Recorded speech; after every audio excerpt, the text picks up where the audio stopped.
everyone, my name is Lydia Kim and today I'm going to be presenting my cultural narrative speech about Korean culture.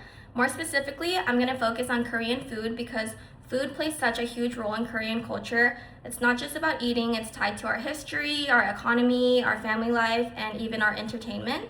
So the artifact that I chose is this pot called a yangan which roughly translates to aluminum pot. It's coated in copper and made entirely out of aluminum, and at first it might just look like a regular cooking pot, but it actually has a lot of meaning behind it. This pot was created in Korea during the 1960s and 70s, which was when South Korea was rapidly industrializing and trying to recover from the Korean War. During that time, the country was extremely poor and people needed things that were cheap, durable, and efficient.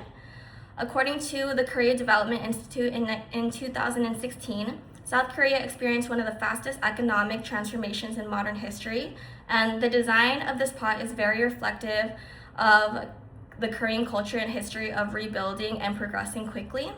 Aluminum is one of the fastest metals to heat up, and it also cools back down to its original temperature very quickly. That efficiency reflects something in Korean culture called 빨리빨리, which means hurry, hurry. Korea is very centered around speed and productivity. Even today, everything moves fast. Transportation, technology, work culture. Sociologist Chang Kyung-suk talked about this in 2010 when he explained how Korea's rapid modernization shaped this fast-paced mindset. You can even see this in our food. One of the most iconic examples is ramyeon, or instant noodles. Korea is actually one of the biggest consumers of instant noodles in the world.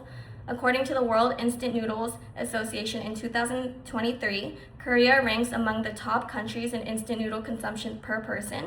And traditionally, ramen is cooked and eaten straight out of the pot, and the lid is used as a plate. If you watch any Korean drama, you'll almost always see characters using a yangan. It almost has a sense of nostalgia now. It represents late night talks, comfort, sometimes even romance scenes. It's such a simple object, but it shows up everywhere in Korean culture. Street food is another big part of Korean culture, especially in places like sijangs or night markets. Vendors often use the same pot because it keeps food hot and ready quickly. Korea's economy also relies heavily on tourism, and street food is a huge part of that experience. Another dish that's commonly made in this pot is budae-jjigae, which translates to army base stew. This dish has a lot of history behind it. After the Korean War, there were severe food shortages. Koreans living near US military bases used leftover rations like Spam and hot dogs and combined them with traditional Korean ingredients like kimchi and gochujang. Food historian Michael Pettit explains in his 2008 book of Korean culture that budae-jjigae represents post-war survival and adaptation.